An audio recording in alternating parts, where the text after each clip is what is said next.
Welcome back. All right, 10 games to review tonight from around the National Hockey League.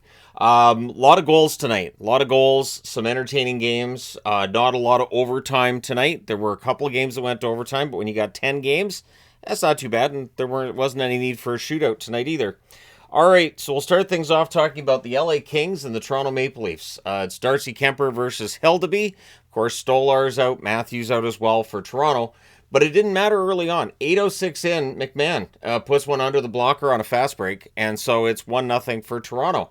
And then at 16:38, so about 8.5 minutes later, Tavares taps a net feed 5-hole. Ekman Larson and Nyes with the assists. It's 2-0 Toronto after the first, even though they only had 4 shots. Didn't need a lot of shots, just the right shots. Second period, LA starts to fight their way back into it at 6:51. Fogle wires one glove side from a distance. Believe he's got a two-game goal-scoring streak going on. The assist to Doughty and Anderson. And then at 15:41, the Kings end up tying it. Fiala buries one in close as the Kings were getting some pressure. Byfield with the assist there. So we have ourselves a 2-2 tie. It does not stay that way. At 17:16, it's John Tavares again. It's a backhand from the doorstep into the net. Nylander and Nyes with the assist. So even though Toronto only had 8 shots through 2 periods, they were ahead 3-2 after the second period. In the third, it stays 3-2 until 13 minutes and 10 seconds in. Laferriere tips in a point shot. Clark and Dumoulin with the assist. We have a 3-3 tie. This is one of the 2 games that goes to overtime. The Kings would control early, and they don't give it up. 35 seconds in, they end up getting the goal to get the winner. Byfield with a one-timer from the right circle. He scores from Doughty and Kempe. So you have yourself a 4-3 overtime victory for the LA Kings. Your 3 stars in this one, Byfield, Tavares, and Laferriere.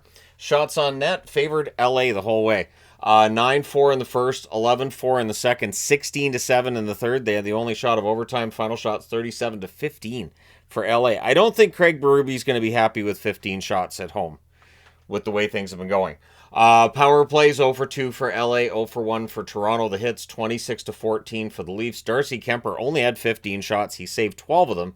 And Hildeby saved 33 out of 37. So even if even if Stolars had started this game for Toronto, I don't think we would have seen a difference. I think LA probably still ends up winning it because I wouldn't put this game on Hildeby. I don't think that's where they lose it.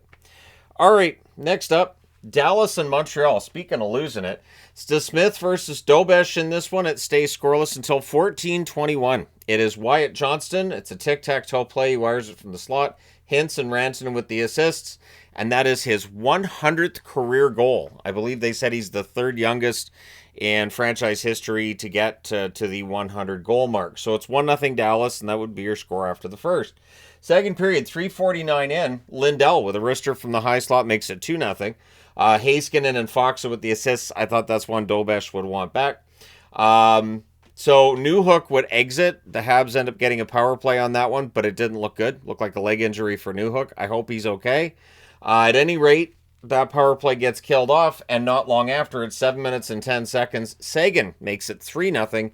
He scores this one from Robertson and Bischel, and that was 3 goals for Dallas on 8 total shots. Dobesh did not have his A game tonight.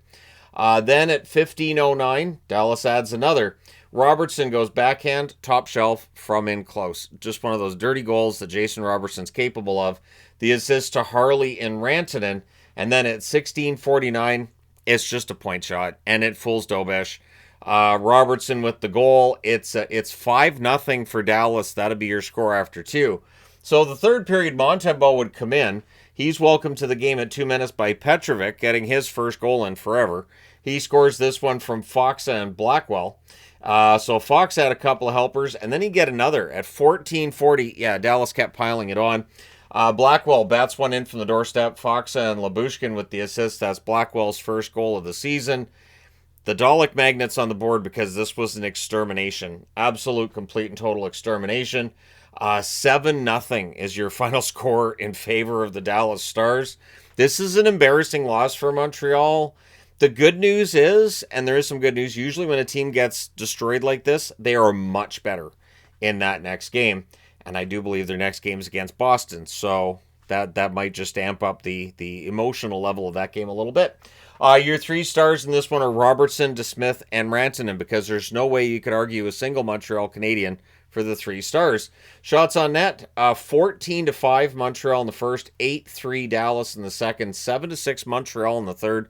Final shots are actually 24-19 in favor of Montreal. Power plays, Dallas 1 for 3, Montreal 0 for 3. The hits, 30-17 for Montreal. So they out-hit and outshot Dallas. DeSmith saves all 24. He was great. The Tony the Tiger Magnet's on the board, but he was still great. Dobesh, 8 saves on 13 shots. And then Montembeault saved 4 out of 6 in relief. So just an absolutely brutal night for Montreal. They have to fix this going into the next one. They can't afford to start getting into sort of a slide situation here, can they?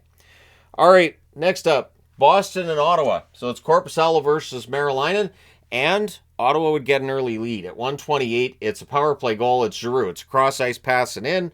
Giroux gets that goal from Stützle and Cousins. It's 1-0 for Ottawa until at 19:03, so that last minute of the period. So an early goal and a late goal, these are ones that can be really hard for a team to recover from. Cousins with a wrister from the slot. That's Dylan Cousins. Zetterlund and Spence with the assists. So we have a 2-0 lead for Ottawa after the first period. But they have been known to lose leads lately. So second period, 11:49 in, Geekie would get Boston on the board. He scores from Pastrnak and Kuznetsov. So it's 2-1. We then had a fight between Jeannot and McDermott. Pretty good tilt. It stays 2-1 for Ottawa after 2.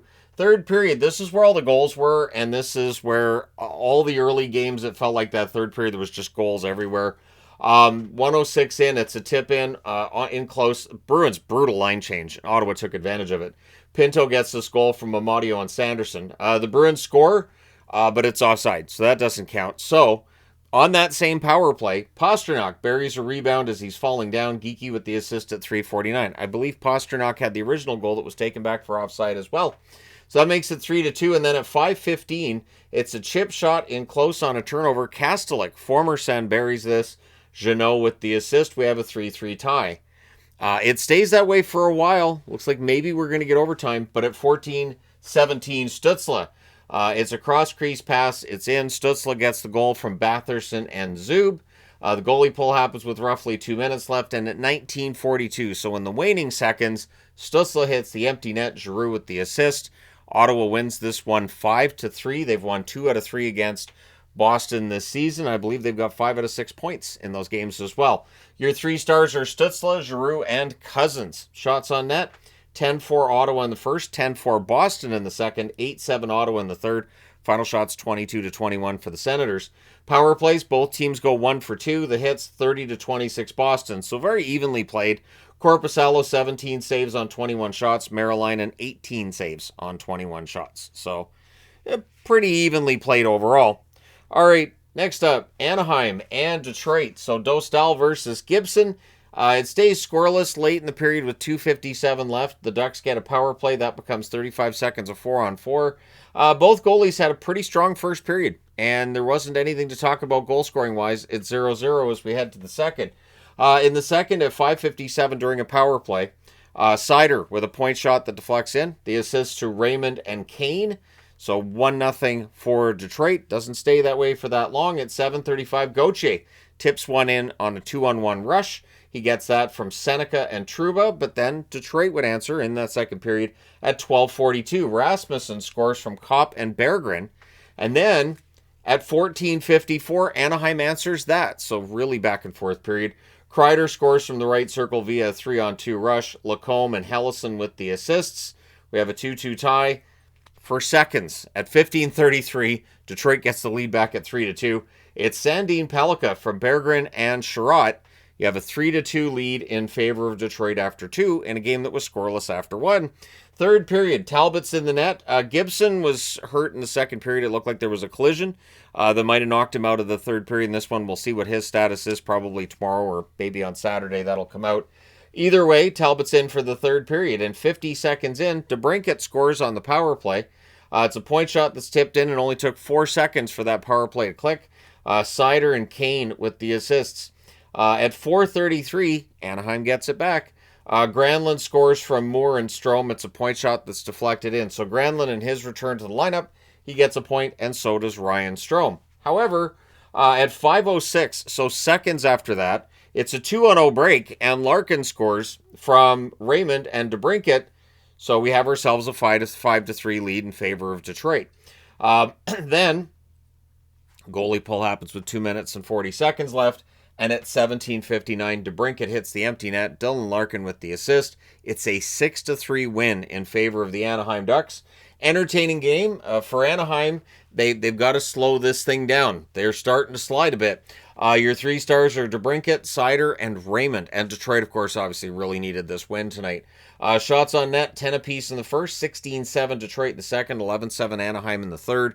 Final shots, 33-28 for the Wings. Power plays, 0-3 for Anaheim, 2-4 for Detroit. So there's your difference maker. The hits, 21-16 for Anaheim. Dostal saved 27 out of 32. Gibson saved 15 out of 17 before he got pulled. And Talbot saved 10 out of 11 in relief. So we'll see what Detroit's plan is going forward, if Gibson's going to miss any time. Like I said, we'll hear tomorrow or maybe on Saturday. All right, next up, Washington and Florida. So it was Thompson versus Tarasov in this one, and 8:25 in, Washington opens the scoring. Duhaime tips one in close during some pressure. Sandin with the lone assist there. It's 1-0 for Washington. It would stay that way until Florida would tie it at 8:53, so 28 seconds later. In this case, it's Rodriguez bearing a rebound from the slot. Mikkola and Reinhart with the assists. It's 1-1, and that score would hold up through the first period. Second period, 3:05 in, Schwint tips one in for the lead, the first lead of the game for the Florida Panthers. The assist of Forsling and Luostarinen. Then later on in the period, there's a power play for Florida they score on. It is Reinhart getting this one from Marchand at 14:38. Sam Reinhart seems to be heating up at this point in time, scoring-wise, and Florida needs that, so it's greatly appreciated. And after 2 periods of play, it's 3-1 in favor of Florida. But Washington tries to fight their way back into it. At 52 seconds, so first minute of the period, it's a net feed that's tipped in by Sordoff. He scores from Chikrin and Wilson. And I do like how Sordoff sounds a lot like sort of. So, it's a good play? Sort of. Sort of. Anyways, then at 4:54, Florida would answer. Reinhart scores from Lundell and Luostarinen. Then Florida gets a power play, and they score on it. It's Seth Jones putting a rebound into the open net. Marchand and Lundell with the assists at 9 minutes and 47 seconds. But Washington does make things interesting. 12 minutes and 40 seconds, Sandin scores from Carlson to get them a goal closer. So they would pull the goaltender with roughly 2 minutes left, which means the empty netter is hit at 18 minutes and 30 seconds. Luostarinen scores from Marchand and Lundell. That is point number 1,000 in the career of Brad Marchand, a player who is very likely going to the Hall of Fame, which the first time I mentioned it on this channel, I think was in 2018, and it didn't go well. It is 7 years later. I think people are a lot more accepting of, yeah, Marchand's probably going to the Hall of Fame. Anyways, Florida wins this one 6-3. Impressive victory. 3 stars are Reinhart, Marchand, and Luostarinen. Shots on net, 17-7 Washington in the first, 12-10 Florida in the second, 13-9 Washington in the third. Final shots are 40-28 for Washington. I know. I don't know why Tarasov didn't get a star either. Power plays 0-2 for Washington, 2-5 for Florida. The hits 22-14 for Florida. Thompson saved 22 out of 27. Rough night. Tarasov saved 37 out of 40. Much better night at the other end of the ice. Okay, last game on this board is the Edmonton Oilers in Columbus against the Blue Jackets. These are highly entertaining games that are unpredictable. They've had 2 of them this week, and now they won't see each other again until next season. Pickard versus Greaves. It stays scoreless for most of the period, but at 15:36, Columbus would open the scoring. It's Olivier. It's a screen point shot that's deflected in as well, so Pickard didn't have a chance. Olivier gets this one from Coyle and Werenski, and we forget sometimes that Matthew Olivier, when he wants to be, can be pretty productive. It's 1-0 Columbus after the first. Second period, 44 seconds in. It's a turnover and it's in the net. It's Coyle getting this goal from Olivier. So Charlie Coyle gets a goal to go with his assist, whereas Olivier gets an assist to go with his goal. Columbus is up 2-0. However, at 8:09, Edmonton would answer. It's a point shot tipped in. Savoy gets the goal here. The assist to Bouchard and McDavid. And then at 9:49, so a minute and 40 seconds later, Edmonton would tie it. Draisaitl with a one-timer that goes post and in. Bouchard with the lone assist on that. It's basically a set play off the face-off. We have a 2-2 tie. However, at 10:19, so like 30 seconds later exactly, Matejchuk buries a rebound from the side of the net. Delbel, Belouz, and Monahan with the assists. It is the first time I've written Delbel, Belouz on a review board this season, and it feels good. At any rate, that gives Columbus the lead back at 3-2. The Oilers tie, but that goal's taken off the board. It's offside. And then at 18:20, Fantilli scores from Marchenko and Severson. So Columbus up 4-2 instead of having ourselves the 3-3 tie. And that's your score after 2 is the 4-2 lead for Columbus. Early in the third period, it becomes 5-2. Olivier gets another goal. Like I said, he's able to turn this on. The assist to Coyle and Sillinger. So Coyle had himself quite the game as well, but Edmonton would fight their way back. It's 7:57. So while they're announcing the 5-2 goal, it becomes 5-3. Podkolzin fires one in from the slot. Roslovic with the assist. So we have a 5-3 score. And then at 11:27, Draisaitl puts one in from the right circle on a face-off win. The assist to Bouchard. So set plays. Set plays are working for Edmonton at this point, and it's 5-4. The goalie pull happens with 2 minutes left. The Oilers call a timeout with 1:28 left. Whatever they discussed doesn't work. Columbus holds on. They win this one 5-4. And I do mean Columbus held on. They almost Columbused it, but they didn't. Your 3 stars are Olivier, Coyle, and Draisaitl. Shots on net, 6-4 Columbus in the first, 15-12 Columbus in the second, and 13-4 Edmonton in the third. Final shots, 29-25 for the Oilers. Power plays, 0-2 for Edmonton, 0-1 for Columbus. The hits, 15-12 for Edmonton. Pickard saves 20 out of 25. Greaves saves 25 out of 29. All right, let's go ahead and take a look at what's going on the board number 2. All right, Buffalo and Colorado. Lion versus Blackwood in this one. Lion didn't last that long. 52 seconds in on their first shot, they score. And of course, it's Marty Necas. He loves scoring in the first minute. Makar and Taves with the assists. And then on their third shot, Colorado would score again. This is at 6:10. In this case, it's Lehkonen from Malinsky and Necas. And that ended the night for Lion. Yep. Luukkonen takes over. What's weird to me is, before this game, and I always, put up the starting goaltenders before the game start, I had seen it confirmed Luukkonen was starting. So I had Luukkonen on the board, and then I saw it was Lion. I erased it. But then Luukkonen came in after a couple goals anyway, so they were kind of right. Buffalo would answer at 7:47. Byram buries a loose puck in close on what was only the third shot of the game for Buffalo. Logan Thompson and Tage Thompson with the assist, as well as Alex Tuck. But at 9:46, Colorado gets their 2-goal lead back. It's Nelson, tic-tac-toe play on a turnover. And for the record, it was only the 5th shot on net for Colorado. Nelson with this one from Colton and Brindley. But Buffalo, to their credit, they fight their way back. 13:28, Greenway slaps in a net feed. The assist to Power and Doan. And that was only the 6th shot on net for Buffalo. So we have got some fantastic goaltending in that first period. Great defense or great goaltending, one way or the other, how you look at it, but it's 3-2, and I was already thinking, this is going to be an 80s game. Very, very close. The Avs score, it's waved off for goalie interference, it's challenged, and nope, that goal stays off the board, so I expect a lot of people to be upset and saying that shouldn't happen. Anyways, 3-2 in favor of Colorado after one. Second period, there's no scoring until late. 14:56 in on the power play. It is Thompson tying the game at 3. It's a one-timer on a cross-ice pass by Roseanne. Krebs with the other helper. It's a 3-3 tie. But Colorado just gets it back. And it felt to me like they were kind of ragdolling them a little bit tonight and kind of rope-a-dope at times too. At any rate, Brindley puts one in from the right circle on a rush at 16:22. Manson and Burns with the assist. It's a 4-3 in favor of Colorado at that point. And that would be your score well into the third period. And Buffalo had some opportunities, sure. But it's 16:53 on a pass from behind the net by McKinnon. Necas gets another goal. And so Necas with, I believe that's 4 points on the night. 4. So now you got to pull the goaltender because you're down by 2, which means Gabriel Landeskog hits the empty net for his second goal in as many games. That's at 18:11, and it means the final score in this game is 6-3 for the Colorado Avalanche. Your 3 stars are Necas, Brindley, and Lehkonen. Shots on net, 6 apiece in the first period. There were 12 shots. There were 5 goals in that first period. Second period, the shots were 12-8 in favor of Colorado, and then 15-8 Colorado in the third. Final shots are 33-22 for the Avalanche. Power plays 1-for-4 for Buffalo, 0-for-2 for Colorado.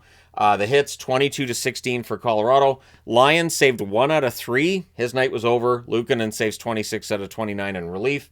Blackwood saved 19 out of 22 at the other end. So, I mean, you knew when the day started and you looked at the schedule, well, Buffalo's not beating Colorado, and you were right. I have a feeling it's probably Buffalo fans saying it more than anything. All right, next up. San Jose and Calgary. So it was Askarov versus Wolf. The first half of that period, there were no shots by San Jose, and it didn't get much better in the second half for San Jose. In fact, Askarov's the only reason that this game is tied after the first period. There was no way this game would have been tied. Second period, at 5:46, Blake Coleman decides, I'll do it, and he just steals a puck and scores. Yeah, it makes it look easy. I put his scores on a net drive. Technically, he was in alone. It was a fast break and a net drive all at once. And 30 minutes into this game, San Jose had 3 shots. So they're down 1-0, and they have 3 shots. By that point, Calgary had 1, 2, 3, all of them. Uyghur exits, and if Uyghur is hurt and if he misses any time, that would be a tough loss. So hopefully that's not the case. But it's 1-0 Calgary after 2 periods, and it stayed 1-0 through a lot of that third period. And San Jose played a lot better in that third period than they did in the first 2 periods. But with 3:57 left, the Flames get a power play. So that's killed off, but now you're down to less than 2 minutes left. Goalie pull happens with 1 minute and 40 seconds left, and at 19:55, Honzek hits the empty net, Backlund with the helper. It's a 2-0 victory for the Calgary Flames. So the chess magnet's on the board. This Tony the Tiger magnet's on the board. Because Wolf was great, and your 3 stars in this are Wolf, Askarov, and Coleman. I would have done it backwards. I would have had Askarov the first star, Wolf the second star. I know he got the shutout, but Askarov was so busy. Shots on net, 13-1 Calgary in the first, 14-5 Calgary in the second, and then 10-9 San Jose in the third. Final shots, 36-16 for the Flames. Power plays, San Jose 0-2, Calgary 0-3. The hits, 19-10 San Jose. Askarov, 34 saves on 35 shots. Wolf saved all 16. Like I said, Tony the Tiger magnet's there because he was great when he needed to be. Which, in tonight's game, he didn't really need to be in the first 2 periods. So he's well rested for the third. So that works. All right. Next up, the Islanders and the Vegas Golden Knights. So Sorokin versus Schmid. And the Islanders get up early. 14:03. Well, I mean, in the first period, they get ahead. 14:03. Heineman puts one in from the high slot on a rush. Horvat and D'Angelo with the assist. So Horvat gets on the board with an assist. I think that was all he had tonight was an assist. Then at 17:59, it becomes 2-0 on the power play. Schaefer with a wrister pass to Screen. So there's Schaefer on the board again. Drouin and Horvat. All right, Horvat had 2 helpers tonight. It's 2-0 Islanders, and that would be your score after the first period. Second period, excellent first 30 minutes, I thought, for Sorokin, so I wrote that on the board. I thought Elias Sorokin was the reason that this game was 2-0 for the Islanders, and it stays that way until 18:56, late in the second period, where Shea Theodore gets a goal. He dekes around the defense and buries it. And it's that kind of goal you look at and go, why doesn't Shea Theodore get about 15 goals a year? The assist to Kolasar on that one. So it's 2-1 for the Islanders. That's your score after 2. But we know how Vegas is in third periods, right? And sure enough, at 8:23, Hurdle buries a rebound during a delayed penalty on the Islanders. The assist to Lauzon and Eichel. Then at 10:45, Vegas gets the lead, their first lead of the game. It is Smith burying one in close over a downed Sorokin. The assist to Saad and Howden. So there's a goalie interference challenge on the play. I'm not sure why. I don't know why Raw challenged that. I'm not sure what he saw. I didn't see anything that would have overturned that for goalie interference. So that's a Vegas power play. The Islanders do kill that off. And then after the goalie pull at 17:23, Barzal with a one-timer ties the game during the 6-on-5. The assist to Schaefer and Drouin. So there's Matthew Schaefer again. The Islanders call a timeout with 1:01 left. I'm sure what was discussed at the bench was, do not lose this point. Get a point. Don't be stupid. And so they go to overtime. In the overtime, Vegas controls early. There was a post for Theodore. Hurdle misses the crossbar, I think. Initially, the announcer says hits the crossbar. Replay, I don't think it hit the crossbar, but he misses an open net. He puts it over an open net. There's too many Islanders on the ice, so Vegas gets power play. And I'll be fully transparent here. I put the 4 under Vegas and the 3 under the Islanders. I was like, there's no way Vegas is going to let this get away. They're going to get the 2 points. It's Vegas. They're at home. They need this win. Right off the faceoff, Pajot steals, goes down the ice, and scores shorthanded at 3:01. And it was from a distance. It wasn't a fantastic goal. Akira Schmid was the first one off the ice, headed to the locker room, and I don't blame him. That's one that they needed, and so Vegas gets 1 point where usually they would get 2. Your 3 stars in this one, Pajot, Smith, and Hurdle. Shots on net, 10-6 Vegas in the first, 10-8 Islanders in the second, 8-5 Vegas in the third. Both teams had 3 shots in the overtime. The Islanders, the shot that matters. Final shots, 29-24 for Vegas. Power plays, the Islanders 1 for 5. Vegas 0 for 5, although they did get the one with the delayed call, so they were 6 on 5 at the time, but they also allowed a shorthanded goal, so those cancel each other out, don't they? Hits 22-9 for Vegas because the Islanders just didn't feel like it. All their hitters retired. Sorokin, 26 saves on 29 shots. Schmid, 20 saves on 24 shots. So I think Vegas needs to get the... I mean, I don't want to say anything negative, too negative with the goaltenders, but I don't know with Schmid. I think he's been played a lot, and I think Vegas needs Aiden Hill back as soon as possible here. At any rate, let's go ahead and discuss the final game of the night, which is Winnipeg and the Seattle Kraken. So it's Hellebuck versus Grubauer, and at 10:17, Winnipeg opens the scoring. Iafallo, cross-crease pass and in on a rush. Lowry and DeMello with the assists, so Winnipeg has a lead. But Seattle, they were plucky tonight at 15-15. Kakko tips a net feed top shelf. No chance for Hellebuck there. The assist to Schwartz and Dunn. So Kakko seems to be heating up offensively. They need that. They do. So it's a 1-1 tie after the first. Second period, once again, Winnipeg gets the lead. At 3:18, Scheifele goes glove side on a breakaway. No chance for Grubauer there. The assist to Pionk. So we have a 2-1 lead. That lasts until 7:27. Dunn roofs one from the doorstep. Winterton and Larson with the assists. Seattle never really let them get too far ahead tonight. Really didn't end up doing that. Kraken score, it's waved off because they say that Hellebuck had covered the puck. Having watched that replay as many times as I did, I guess. Sure. I guess. But at any rate, then Winnipeg would get a power play late in the period and they score on it. At 18:50, it's Connor from Morrissey and Scheifele. So Winnipeg has their third lead of the game. It's 3-2. That's your score after 2. Third period, though, once again, the fight back shows for Seattle. And at 4 minutes and 11 seconds, Tolvanen with a one-timer from the right circle. He has started heating up for Seattle as well. The assist to Dunn and Stevenson. And then at 7:21, it's a net feed tipped in by Eberle. So all of a sudden, Seattle has the lead for the first time in the night at 4-3. Beniers and Marchment with the assists. Then, after the goalie pull takes place at 18:25, Eberle hits the empty net. Beniers with the assist makes it 5-3. The Jets get a power play with 30.5 seconds left, but they're not able to generate a goal. The Kraken end up winning this one 5-3. Your 3 stars are Dunn, Eberle, and Grubauer. Shots on net, 8-4 Seattle in the first, 13-5 Winnipeg in the second, 9-5 Winnipeg in the third. Final shots 26-18 for the Jets. Power plays, both teams 1 for 3.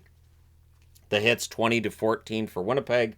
Hellebuck, 13 saves on 17 shots. Grubauer, 23 saves on 26 shots. So, what did this do to the standings? All right, so we don't have a change technically in the Central, but Colorado now 29 points in 18 games. This is just they're going to keep going. They're just going to keep racking up the points. But Dallas at 11-4-3, 25 points in 18 games, and we got that full 60 minutes tonight. That's what I know Dallas is capable of. That's why I get frustrated when they're behind by 2 goals and needed to rely on comebacks all the time. Winnipeg at 10-7. They have an equal record to Utah, but they have the tiebreak, so they stay in third place. But it is a tenuous hold on third place for the Jets, who look very human over the last couple of weeks here. The Pacific is still led by Anaheim. 11-5-1 record, 23 points in 17 games. They have a game in hand on the Kings, who are a point back with a record of 9-5-4, so 22 points in 18 games. Seattle, 8-4-5, 21 points in 17 games. They're back in third place. The number 1 wild card is Utah, 10-7, 20 points in 17 games. Number 2 wild card is Chicago, 8-5-4, 20 points in 17 games. Just imagine if Chicago's the number 2 wild card. If we got Colorado and Chicago in the first round, it's McKinnon versus Bedard. Just, man. Of course, the start times would all be like, 9, 10 o'clock locally for those teams because you're in the middle of the country. So, good luck getting a good start time. Anyways, and then we'd have Utah and Anaheim, LA and Seattle, and Dallas and Winnipeg. So, be great in my house, Dallas and Winnipeg, I tell you. Anyways, the Oilers, 8-7-4, 20 points in 19 games. They are below the playoff line. Vegas, 7-4-5, 19 points in 16 games. I just keep waiting for Vegas to get this together, and they're not. They lost the last 4 games of this homestand. They did get a point tonight, but they should have got 2.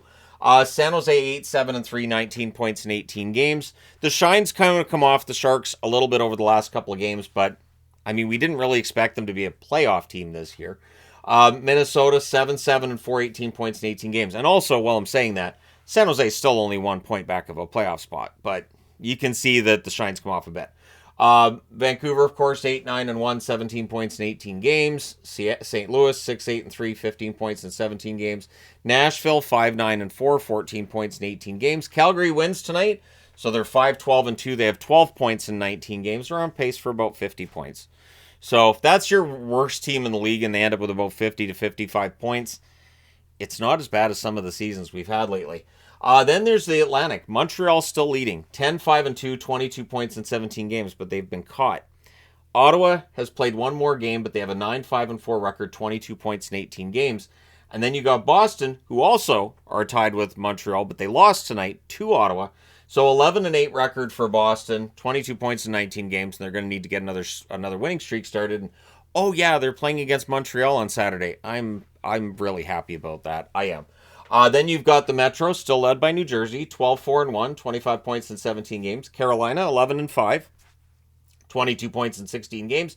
Pittsburgh, who will be playing tomorrow morning at the Global Series against Nashville, 9-5-3, 21 points in 17 games. The Islanders are the number 1 wild card. Yep.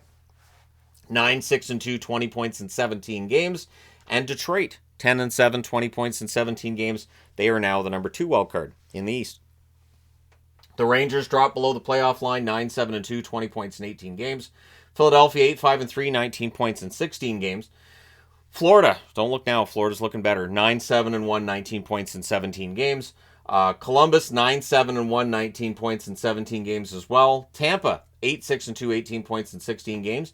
Toronto, 8-8-2, 18 points in 18 games, and they're down towards the bottom here.